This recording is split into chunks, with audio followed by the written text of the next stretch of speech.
Evil doesn't always hide in the shadows. Sometimes it smiles at you.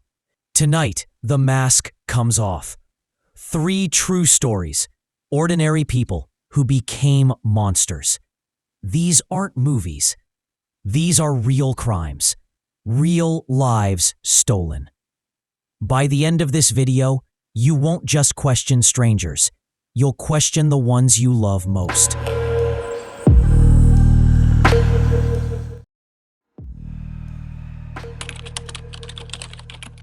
In Griffin, Georgia, one August night in 2018, a single gunshot turned a home into a nightmare.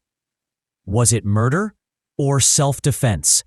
Watch till the end, study every detail, and tell me in the comments, was justice served or did the system fail? This is the story of Mary Katherine Higdon and Stephen Freeman.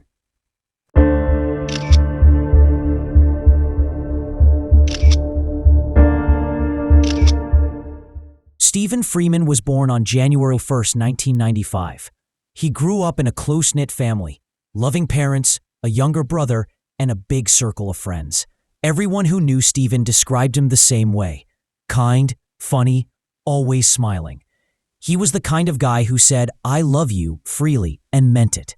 He loved being outdoors, hunting, fishing, camping, anything that took him into nature. Friends said he was laid back, never stressed, and always calm. Then there was Mary Katherine Higdon, born a year earlier in 1994, a fun, energetic, creative girl who loved animals and attention.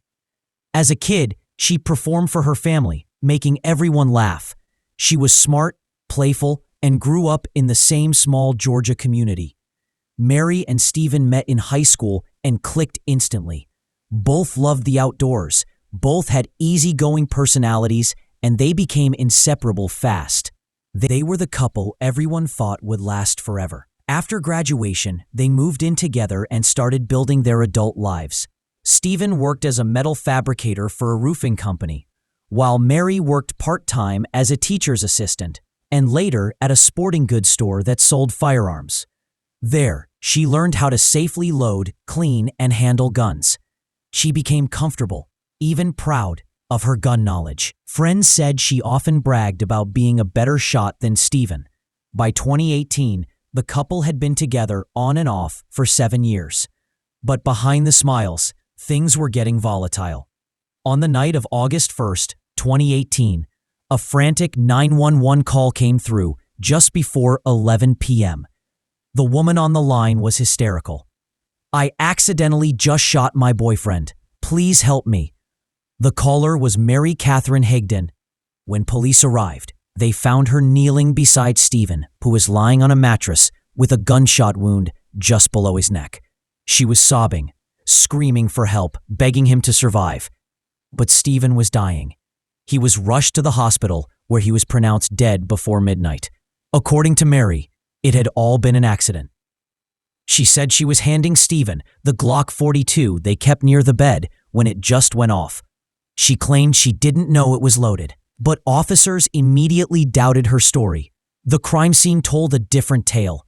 Food scattered all over the kitchen, a half-eaten dinner thrown to the floor, alcohol in the air. It looked like a fight had taken place.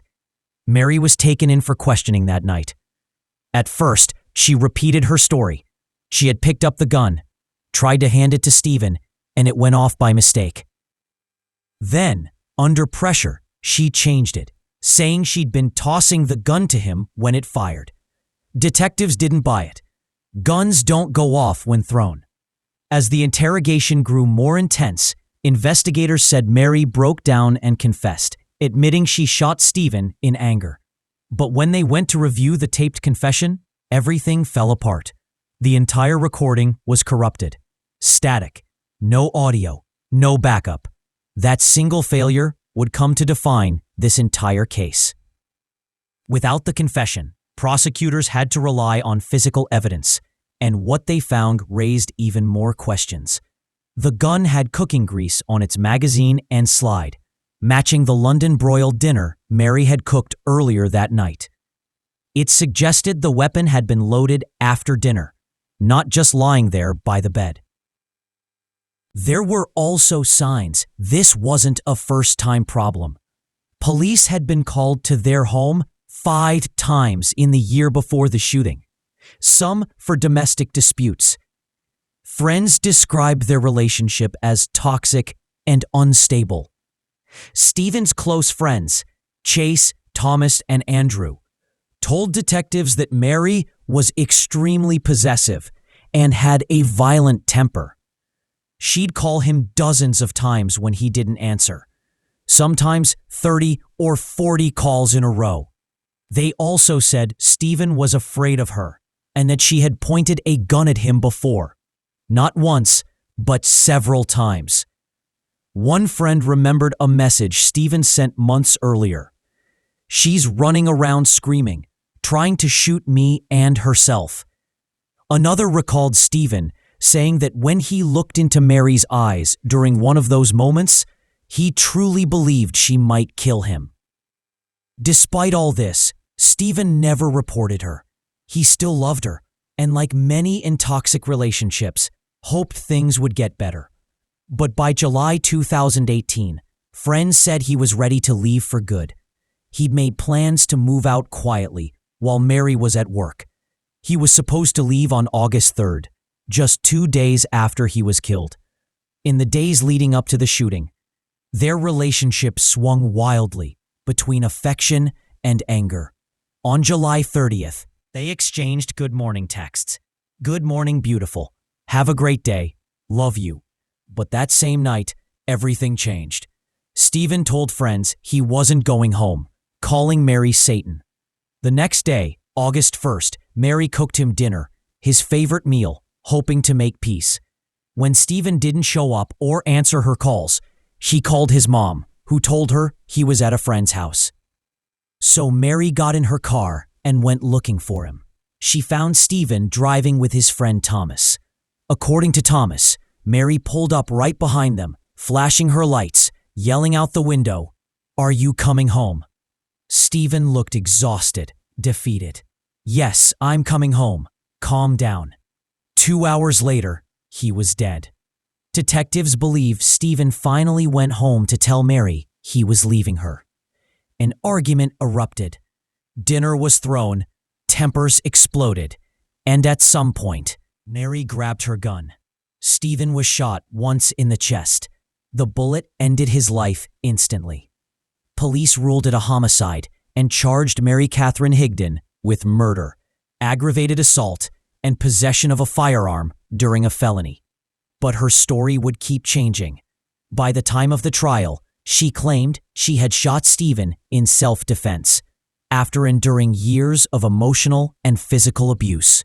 Her defense attorneys argued that Stephen was controlling, jealous, and violent. They portrayed her as a battered woman who feared for her life.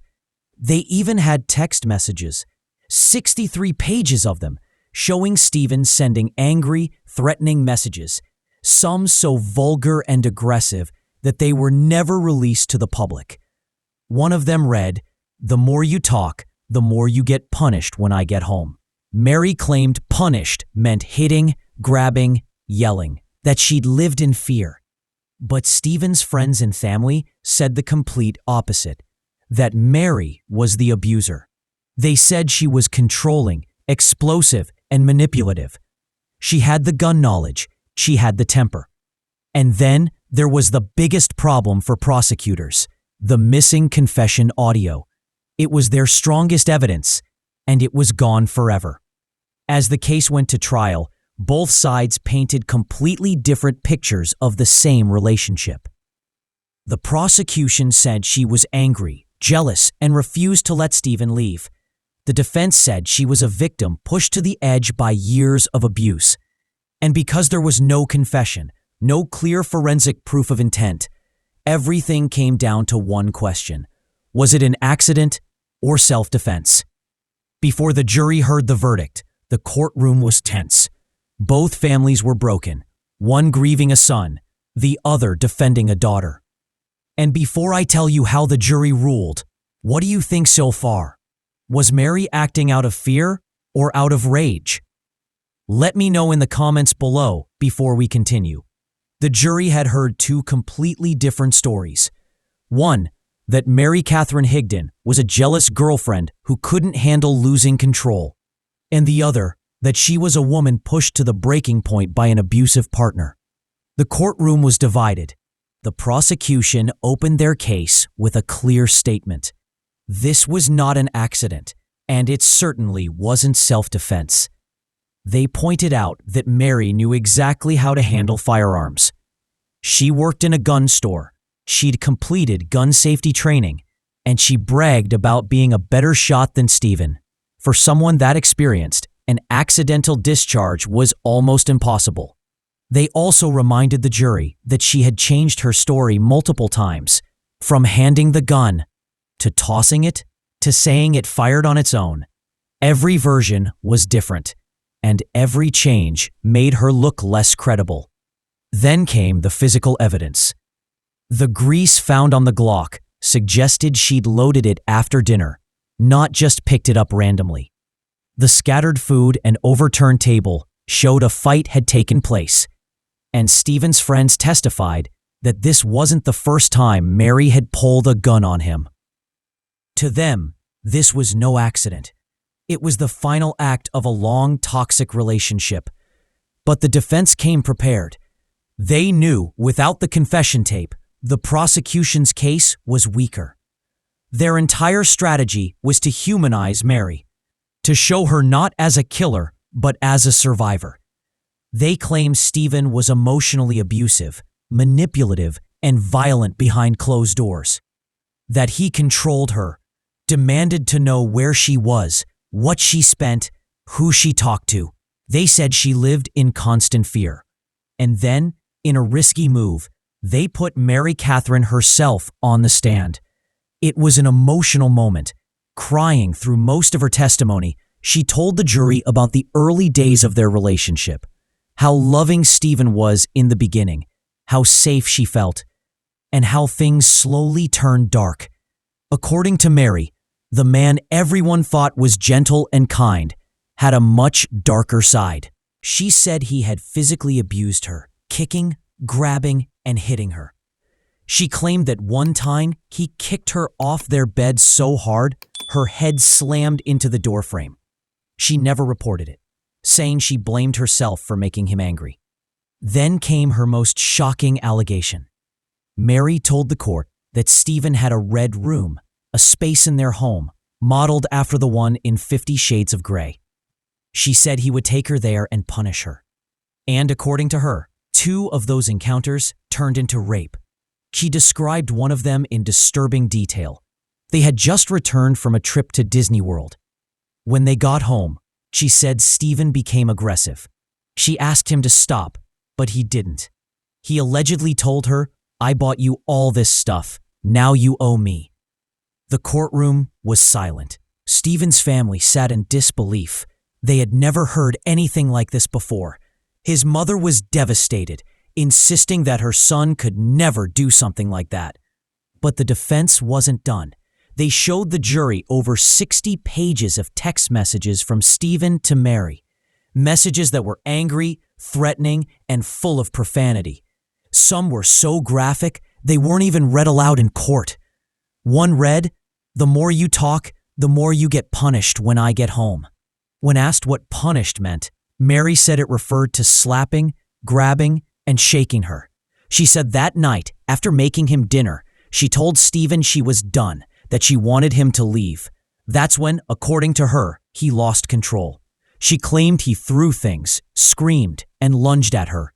Out of fear, she picked up the gun and told him to get out. Then, in her words, everything went blank. The gun went off. She insisted it was never planned, that she was terrified and acted in panic. But prosecutors weren't convinced. On cross-examination, they pushed back hard. They pointed out that hours before the shooting, Mary had been calling Stephen obsessively, even tracking him down on the road. If she was so afraid of him, why chase him? Why force him to come home? They also highlighted that her story kept changing. To the 911 operator, she said she was handing him the gun. To police, she said she was tossing it. Later, she said she picked it up in fear. Then she said it just went off. 10 versions of the same moment, and none consistent. Prosecutors also called Stephen's friends and co-workers to testify. All of them said they'd never seen Stephen act violent or controlling. What they had seen, they claimed, was Mary's temper. They said she would hit Stephen in the face and chest, yell at him in public, and call him non-stop when he was at work. One friend said that Stephen had once looked at him and said, "If anything happens to me, it'll be her." It was word against word, and without the confession tape, the jury had no solid proof either way. Then came a major mistake by the first responders. At the crime scene, officers had moved the gun before taking photos. They said they did it to prevent Mary from using it on herself, but in doing so, they contaminated the scene. That decision made it impossible to determine the gun's original position, something that could have proved or disproved her story. So between the ruined confession and the mishandled weapon, crucial evidence was lost. The jury now had to decide based on conflicting testimony and circumstantial proof. All sides gave powerful closing arguments. The prosecution told the jury that Mary's story didn't make sense. If she was terrified, they said, why didn't she leave? Why did she chase him down the street? Why did she load the gun after dinner? They described Stephen as a kind man trapped in a toxic relationship with someone unstable and dangerous. The defense countered by saying trauma makes people act in unpredictable ways. Victims of abuse lie, they hide, they chase, they beg, all in the twisted logic of fear and dependency. They said Mary was a woman broken by years of manipulation who finally fought back. Then, the defense made one of the strangest arguments of the trial. They compared Mary's reactions to a jack-in-the-box. They said when you turn the crank, you know something is coming. You flinch. You brace yourself. Just like that, Mary had braced for the abuse she thought was coming when she saw that look on Stephen's face. The analogy left the courtroom divided, some jurors nodding, others frowning. When deliberations began, 12 jurors entered the room, 7 women and 5 men. They took an initial vote. The result, 10 guilty, 2 not guilty. The 2 holdouts were both men. They said convicting her would destroy another family and that the evidence wasn't strong enough to prove intent. The jury debated for hours, going over every piece of evidence, every text, every inconsistency. Some said Mary was clearly lying. Others said there was just too much doubt. Without the confession tape, it was her word against 2 dead microphones. Finally, the next morning, the jury returned to the courtroom. The judge asked if they had reached a verdict. They had. The judge read it aloud. Count 1, malice murder, not guilty. Count 2, felony murder, not guilty. Count 3, aggravated assault, not guilty. Mary Katherine Higdon was acquitted on all charges. Her family broke down in tears of relief. Across the aisle, Stephen's mother sat frozen, devastated. She couldn't believe what she was hearing. After months of waiting for justice, her son's killer was walking free. Prosecutors were crushed. They believed the broken audio recording had destroyed their case. Without it, the jury just couldn't find proof beyond a reasonable doubt. Mary was released from jail on June 26, 2019, less than a year after the shooting. In interviews since, jurors have said it was one of the hardest decisions they've ever made. Most admitted they believed Mary probably shot Stephen intentionally. But probably isn't enough for a conviction. Reasonable doubt saved her. As for Mary, she moved away, started over, and has largely stayed out of the public eye. She said she feels deep remorse, that she'll live with guilt forever, and that she never wanted to hurt Stephen. Stephen's mother, Jennifer Freeman, continues to grieve and advocate for domestic violence awareness. She's spoken publicly about the case, saying she doesn't believe her son was abusive and that she'll never forgive the mistakes that cost his life justice. She still keeps Stephen's childhood notes, including one where he wrote, "To the most wonderful woman in the world, you can accomplish anything you set your mind to. I love you to the moon and back." It was their special phrase, something they said every time they parted.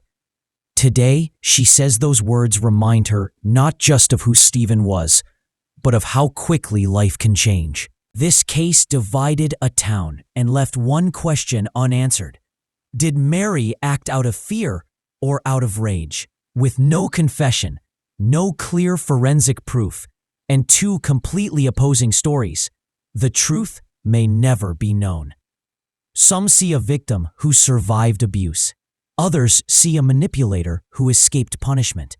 One thing is certain: a 23-year-old man is gone, and a family will never be the same. So, what do you think? Was justice served? Or did the system fail Stephen Freeman?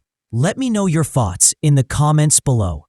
And remember, behind every case like this, there's a truth we may never fully know.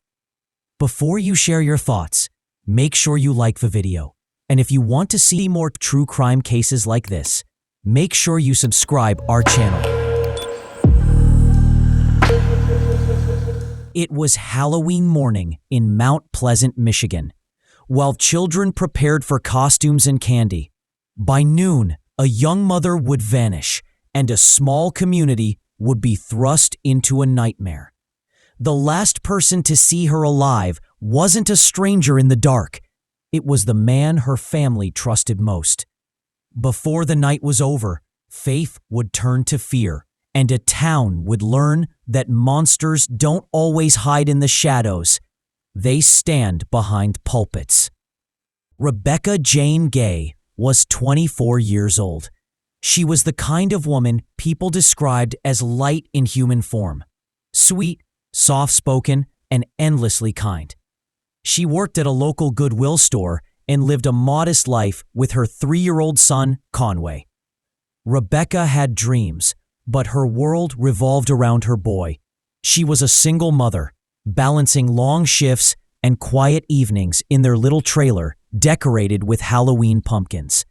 Her mother, Sally, lived nearby and had recently gotten engaged to a man named John Douglas White, a 55-year-old pastor at a small Mount Pleasant church. John was respected, polite, and deeply involved in the community. He often helped with Rebekah's son, picking him up, watching him when she worked late. He was more than her mother's fiancé, he was family. He carried himself with the calm certainty of a man of God, always ready with a prayer or a kind word. But under that calm exterior, something dark had been waiting. October 31st, 2012, it was supposed to be a day filled with candy and costumes. But by morning, the unease had already begun.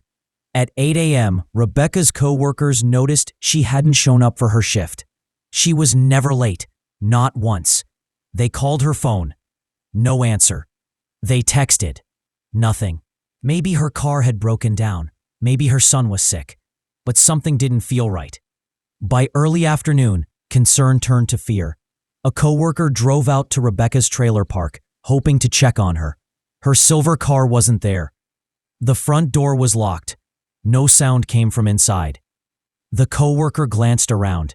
Everything looked normal. But Rebekah was gone. Then she saw it. Rebekah's car, parked near a small local bar called the Barn Door, just a few hundred feet from her trailer. The bar was closed. The car sat silently in the lot. The coworker called the landlord, who came with a spare key. When they opened Rebekah's trailer, they found something chilling. The living room looked disturbed, like a brief struggle had taken place. A faint stain on the carpet. A chair turned over. But no Rebekah. They called police immediately.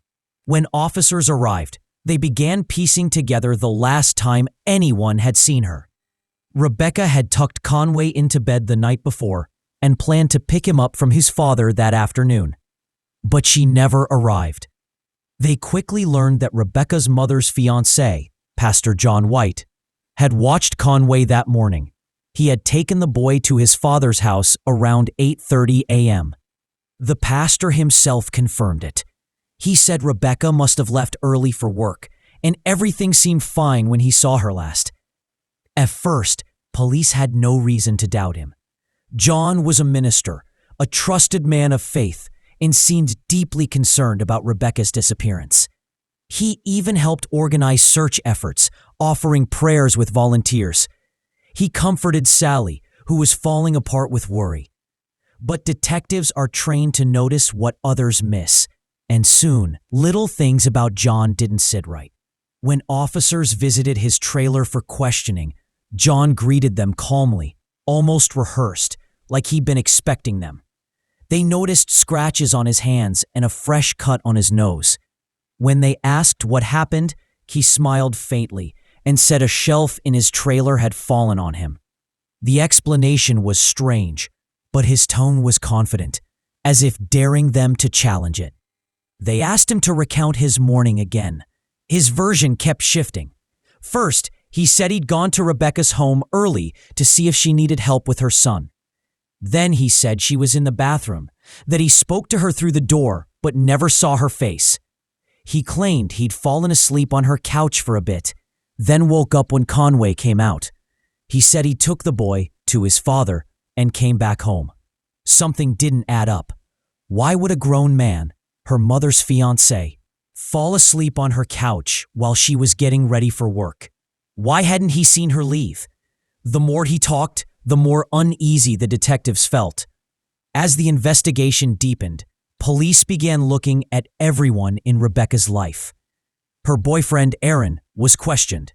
His alibi checked out immediately. He'd been out of town. Her ex, Conway's father, was cooperative and devastated. There was no sign of animosity. That left one person whose story didn't fit, Pastor John White. Detectives started quietly verifying his timeline. Neighbors said they hadn't seen him that morning until later than he claimed. Others mentioned he'd been acting strangely in the days before Halloween, withdrawn, quiet, distracted. And then there was the detail that kept circling back, the scratches on his hands. They weren't old. They looked fresh, defensive. John volunteered to take a polygraph test, a move that surprised investigators but didn't convince them. A guilty man might volunteer too if he believed he could control the outcome. So, they agreed to the test, but as he was waiting to be transported, the police made another move. They decided to search his home and truck. The moment they stepped inside his trailer, something felt wrong. It was neat, too neat. The kind of clean that comes after panic. On a small table near the door, officers found black trash bags, plastic zip ties, and a rubber mallet. In his bedroom drawer, they found several pieces of women's lingerie, all brand new, all tagged from Victoria's Secret. None of them belonged to Sally or anyone known. When they checked the bed of his pickup truck outside, they made an even darker discovery. A broken necklace, hair fibers, and what appeared to be dried blood. That's when everything shifted. The search for a missing woman was now an investigation into something far worse. Detectives returned to John. They told him what they'd found and asked if he could explain. For the first time, his confidence faltered. His breathing slowed. He said nothing. Then, quietly, he asked for a lawyer. It felt like the end of the conversation, but a few hours later, something unexpected happened. He changed his mind. John told investigators he was ready to talk, but only if they gave him 3 things. First, he said, he wanted a life sentence instead of the death penalty. Michigan didn't have the death penalty, but detectives played along. Second, he asked to be kept separate from other inmates. And third, he wanted to make a phone call. When officers asked who he wanted to call, His answer stunned them. He wanted to call Sally, Rebekah's mother, the woman who loved him, who was waiting in agony for news of her daughter. They allowed it. The phone rang. Sally answered, her voice trembling. John's tone was quiet, broken, but chillingly calm. "You are the love of my life," he said softly. "You probably won't see me or hear from me again. I'm sorry. I can't fix this." Sally froze, realizing she wasn't talking to the man she thought she knew. She was speaking to the monster who had taken her daughter away. The call ended. John put down the phone, looked at the detectives, and said he was ready to confess. But before he spoke, one of the investigators, a veteran with 20 years of experience, asked the question that had been haunting everyone. "John, why? Why Rebekah?" He didn't answer right away. He just stared at the floor, tapping his fingers against the table, like a man trying to steady himself before stepping off a cliff. As investigators dug deeper, they realized this horror didn't start with Rebekah Gay. John Douglas White had a history, a long, violent trail that stretched back decades. In 1980, when he was 22 years old and living in Battle Creek, Michigan, he invited his 17-year-old neighbor, Teresa Etherton, into his basement to show her a new racing track he had built for his cars.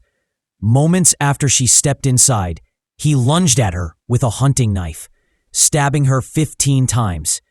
Somehow, Teresa survived. Covered in blood, she managed to crawl out of the basement and reach the street before collapsing. When police arrested John, he claimed he didn't know why he'd done it. He pleaded guilty to assault with intent to murder and was sentenced to 5 to 10 years in prison. He served only 2. In court, the judge recommended mental health treatment, but it wasn't mandatory. There was no therapy, no evaluation, nothing to stop him from doing it again. 14 years later, in 1994, he did. At the time, John was married and working near Kalamazoo.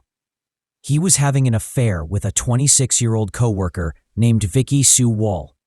On July 11th, she vanished after being seen getting into his pickup truck in a grocery store parking lot.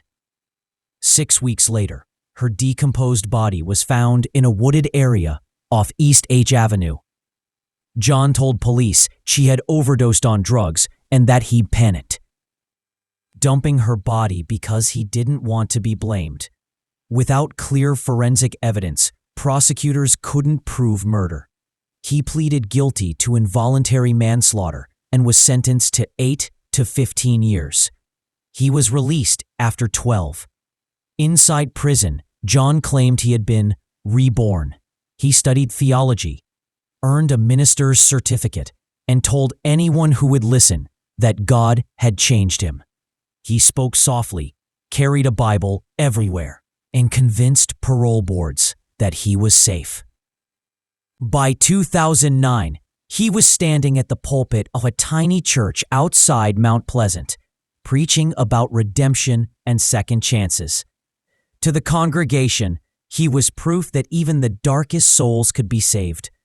To Rebekah Gay and her mother, he seemed like a good man, gentle, helpful, sincere. No one knew that behind the sermons was a predator who had never stopped craving control. When detectives confronted him with his past, he didn't deny it. He said he had made peace with it, but peace was never what John White wanted. When he finally looked up, there was no emotion in his eyes, no grief, no fear, just a dull emptiness. The detectives waited, pen still, air heavy. Then John Douglas White began to speak. He told them that after drinking several beers on the night before Halloween, something dark had crept back into his mind. John watched videos of people having sexual contact with dead bodies. This was a recurring fantasy for him. He had been obsessed with this for about 2 weeks, and specifically had thoughts involving Rebekah at 2 a.m. His voice stayed steady, as he described leaving his trailer around 2 a.m. in the morning, walking across the dim lot toward Rebekah Gay's home. The door was unlocked. She trusted him enough for that. When she stepped into the hallway, startled by the sound, he swung a rubber mallet until she fell. Then he tightened a plastic zip tie around her neck. The room went silent. One of the detectives clenched his jaw, staring down at the table. John continued, almost methodically. He said he cleaned the trailer as best he could, placed Rebekah's body inside a black garbage bag, and loaded it into the back of his pickup truck. He drove a mile away and left her beside a rural ditch.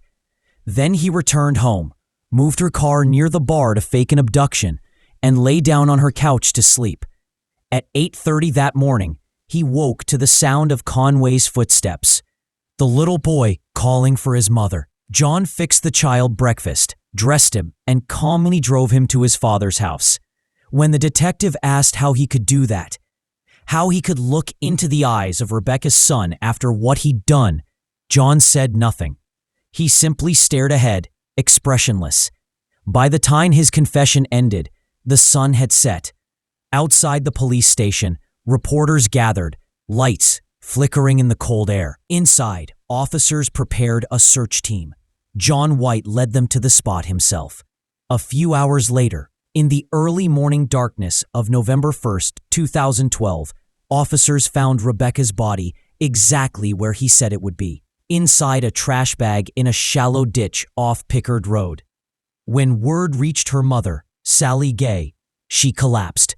The man she loved, the man she had planned to marry, had murdered her daughter.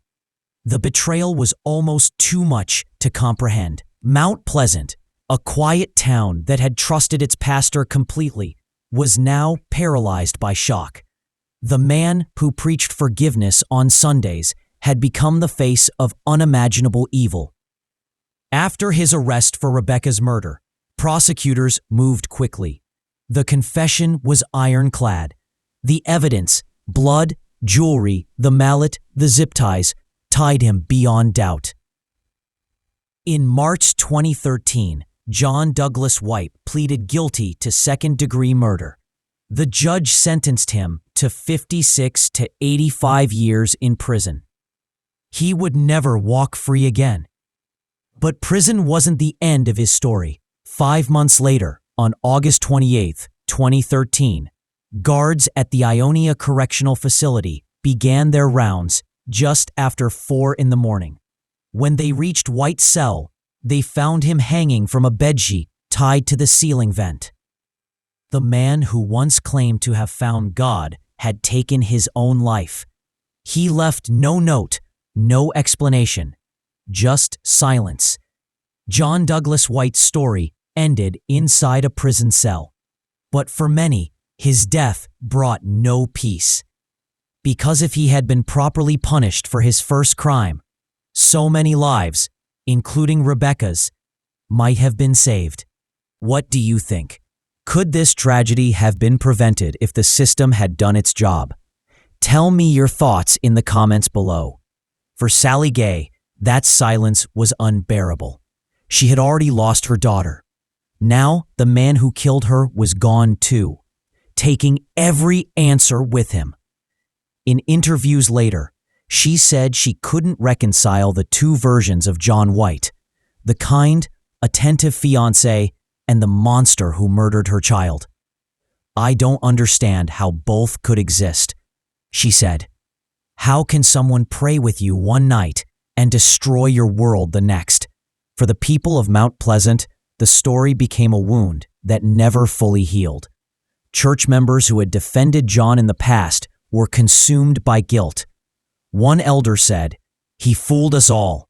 We believed his redemption story because we wanted to believe anyone could change." But others saw the truth. John White hadn't changed at all. He had simply learned to wear the mask better.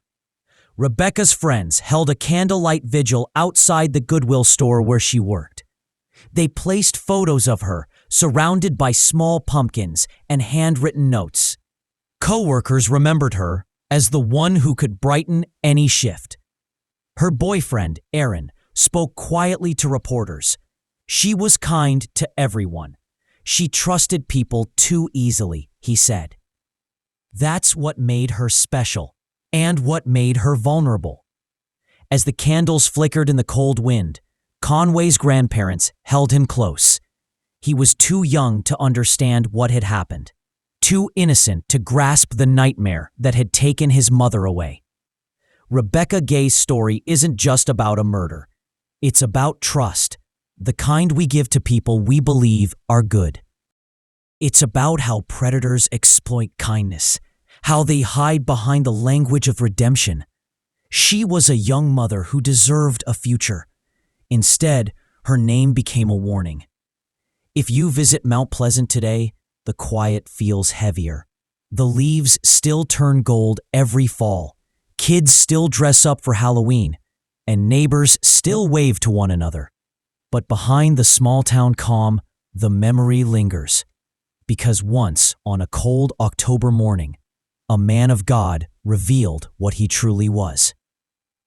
And a town learned that monsters don't need masks. On August 15th, 2025, 28-year-old physical education teacher Vinicius Moutinho De Paula stopped answering calls. He had finished work, completed his deliveries, and sent his mother a short message saying he was heading home. When hours passed without contact, his family grew uneasy. By morning, their worry had turned to fear. Vinicius was reliable. He never ignored his parents, and he never disappeared overnight. His father and brothers drove through the streets of São Paulo, searching parking lots, gyms, and stores where he sometimes dropped packages. His phone was off. Hospitals and clinics had no record of him. By nightfall, on August 16th, the family filed a missing person report. Officers reported his description, the red Renault Duster he drove, and the time he was last heard from. 2 days later, neighbors on Tobias Leo Street called police about a car that had not moved since Friday. When officers arrived, they looked through the windows but saw nothing clear. One broke the glass. The smell of decay spread into the air. Vinicius lay on the back seat, motionless. His keys and phone were missing. There were empty bottles nearby and small traces of blood around his lips. The body was already stiff. The cause of death was not obvious. Toxicology results would later show he had been dead for roughly 24 hours. What seemed at first like an unexplained tragedy soon became one of the most disturbing cases in São Paulo that year. To understand who he was, investigators began with his life. Vinicius Moutinho De Paula was a respected physical education teacher at a public school in the city's East Zone. He worked with children aged 10 to 12 and had a reputation for patience and kindness. Students admired him, parents trusted him, and colleagues called him dependable. Outside the classroom, he ran a small online fitness store, delivering supplements and gear across local gyms.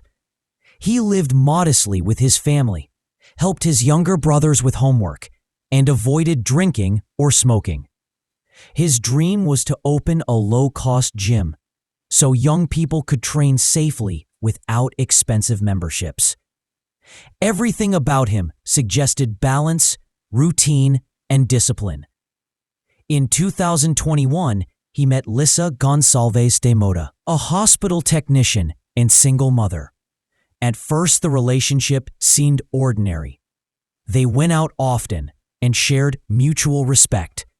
But within a year, arguments became frequent. She grew jealous and controlling.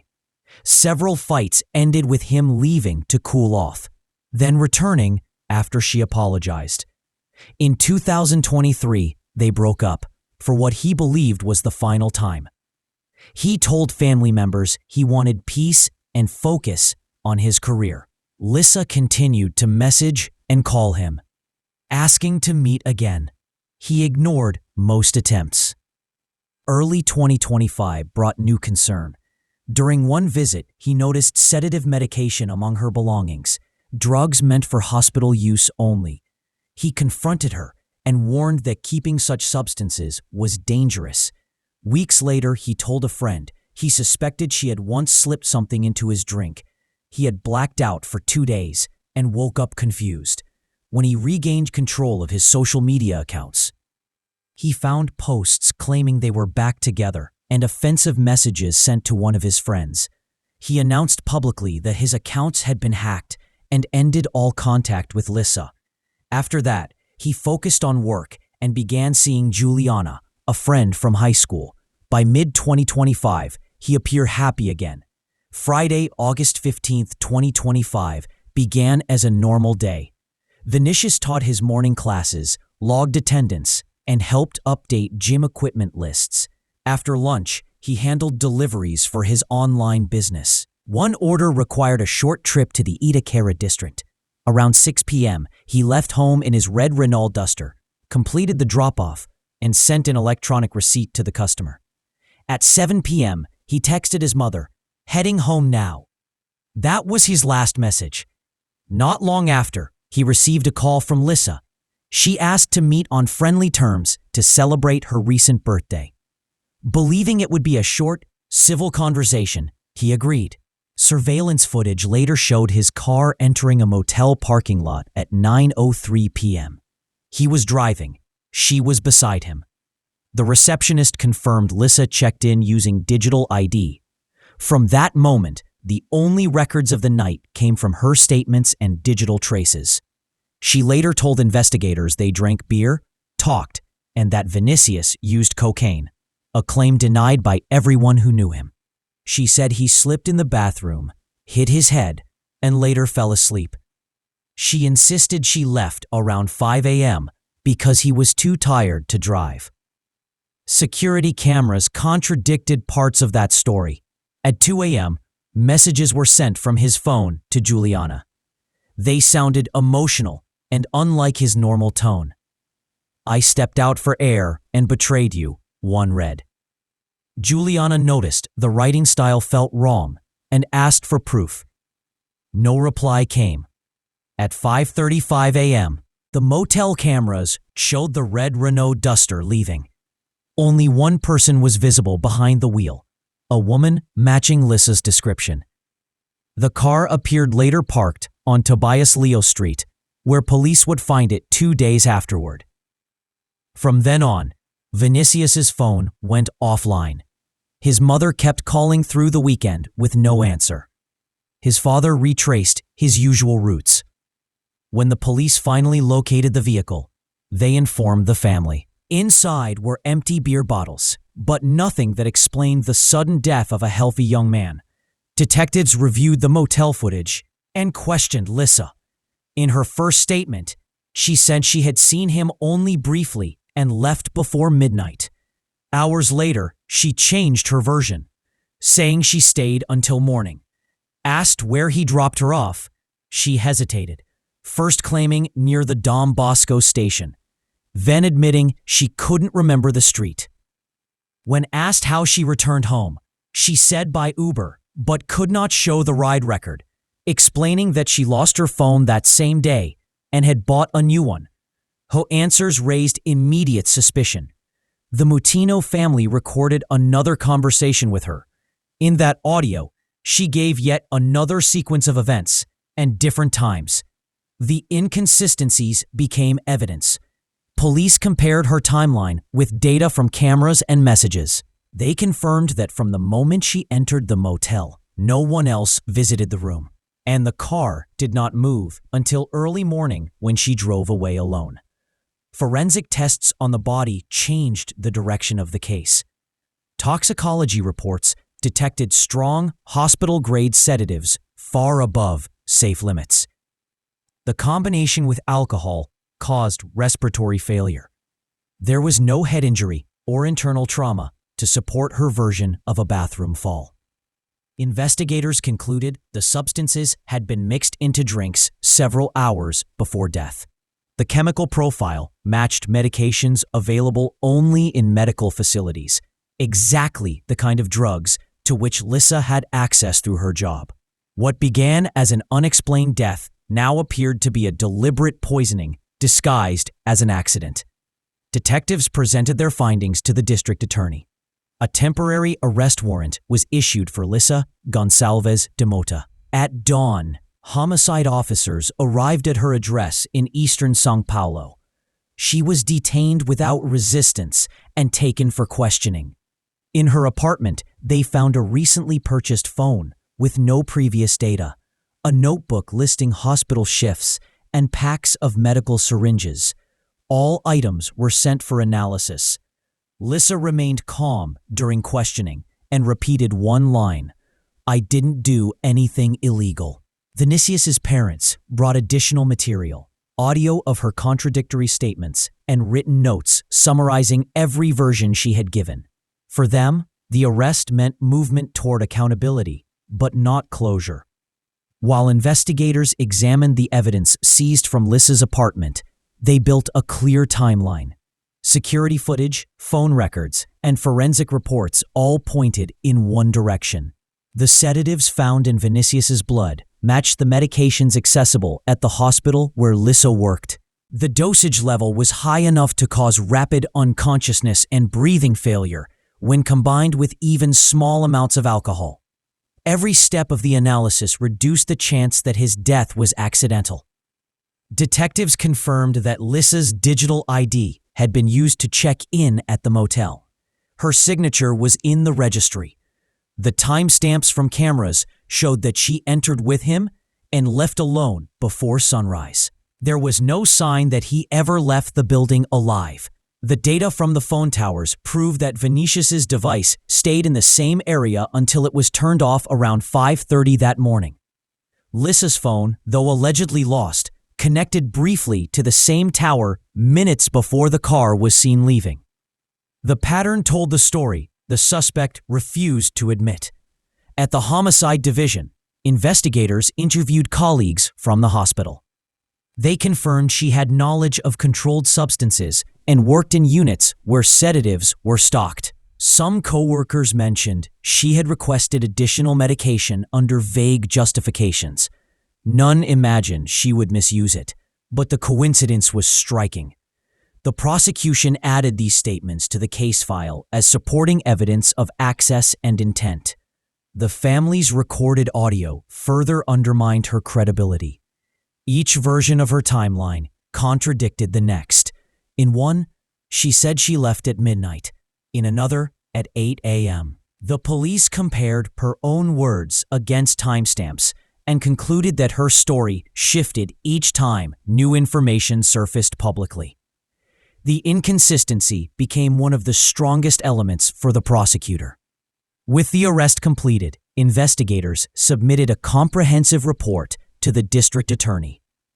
It included the forensic analysis, toxicology data, call records, and the full reconstruction of the final 24 hours of Vinicius's life. The DA's office classified the death as intentional homicide with aggravating factors, use of restricted medical substances, and concealment of the victim. A judge authorized continued detention pending trial. For the Moutinho family, the confirmation brought both relief and renewed pain. They attended the first court session, sitting quietly as evidence was summarized. Photographs from the motel, autopsy documentation, and chemical analysis charts were shown. None of them spoke to reporters. Their only request was that the proceedings remain transparent and complete. Teachers at the school where Vinicius worked organized a memorial day. Students wrote letters to his parents describing how he had helped them gain confidence in sports and schoolwork. His classroom desk was decorated with a small framed photo and flowers. The education department issued a statement recognizing his contribution to the community. Local newspapers ran brief articles describing the ongoing case, but the family avoided interviews to prevent speculation. Meanwhile, Lissa maintained silence. During formal questioning, She repeated that she had done nothing illegal and that Vinicius's death had been an accident. Her lawyer argued that the drugs could have been consumed voluntarily, but no evidence supported that claim. There were no prescriptions, purchases, or messages indicating he had access to such medication. Every known aspect of his life contradicted the idea that he would use hospital sedatives recreationally. Investigators traced the origin of the medication. Pharmacy logs from the hospital revealed small quantities missing from inventory during shifts when Liza was present. Security footage showed her entering the supply area outside of regular restocking hours. When confronted, she declined to comment. This evidence, combined with the chemical match, tied the source directly to her workplace. The DA included this in the official charge sheet. The public followed the case closely online. Many viewers compared it to other Brazilian relationship-driven crimes that started as jealousy and ended in death. Comment sections filled with calls for stricter control of hospital medications and support for domestic violence prevention programs. The story spread beyond Sao Paulo to national outlets. Despite the attention, investigators kept information minimal to protect the family's privacy. Weeks after the arrest, the court scheduled a preliminary hearing to confirm the indictment. Forensic experts testified that the sedative concentration alone was lethal and that the victim would have lost consciousness within minutes. The combination with alcohol ensured he could not wake or seek help. The absence of defensive wounds or signs of struggle supported the conclusion that he was incapacitated before death. The court accepted these findings and moved the case toward full trial. During this period, Vinicius's parents continued visiting the police division weekly to follow progress. His mother, Salvana, kept a folder containing every report, lab result, and transcript. His father, Hugo, handled communication with authorities. Their goal was simple: ensure no part of the evidence was overlooked. They avoided public appearances, but remained determined to see justice done. Juliana, the woman Vinicius had begun seeing earlier that year, provided her phone for examination. Investigators recovered the late-night messages that had been sent from his account. Forensic linguists compared them to earlier texts from him and concluded the writing pattern was different: shorter sentences, feminine phrasing, and inconsistent spelling.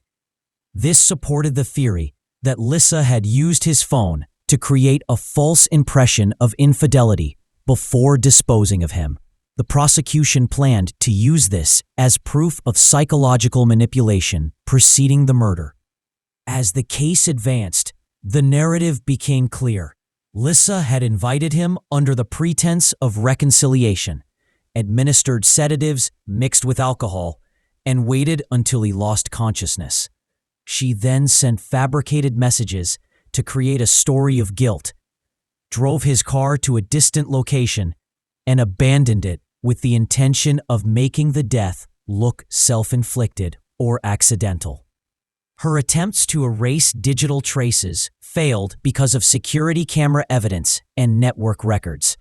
The community's reaction was measured but firm.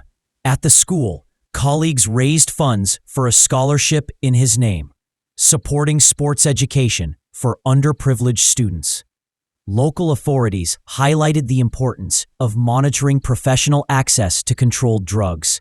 Media outlets praised the police's precise investigation, noting how quick coordination between forensic labs and digital analysis units had exposed inconsistencies early. Months later, prosecutors finalized the indictment and submitted it to the regional court. The charges included homicide by poisoning, misuse of restricted medication, and obstruction of justice. The trial date had not been set, but the family prepared for a long legal process. Their statement to journalists was brief: "We trust the truth will come through the evidence." There was no talk of revenge, only the expectation of justice. Inside the detention center, Lissa remained in preventive custody. She requested to work in the prison infirmary, but was denied due to the nature of the charges. Other inmates reportedly avoided her after learning the details of the case. She received occasional visits from relatives, but rarely spoke during interviews. Psychologists evaluating her behavior described her as emotionally detached and unwilling to acknowledge responsibility. Experts reconstructed the sequence minute by minute: entry at 9:03 p.m., messages at 2 a.m., car leaving 5:35 a.m., and phone signal loss 5:37 a.m. Every timestamp aligned with the theory of deliberate action. The evidence left little room for doubt. The investigation phase closed with one clear message: a careful, methodical man had been betrayed by someone who refused to let go. Nothing could reverse the loss, but the truth had been documented in every line of the report. His story remains a reminder of how quickly trust can turn fatal, and how crucial it is that justice follow evidence, not emotion. If you found this case informative, consider liking the video so more people can learn what really happened.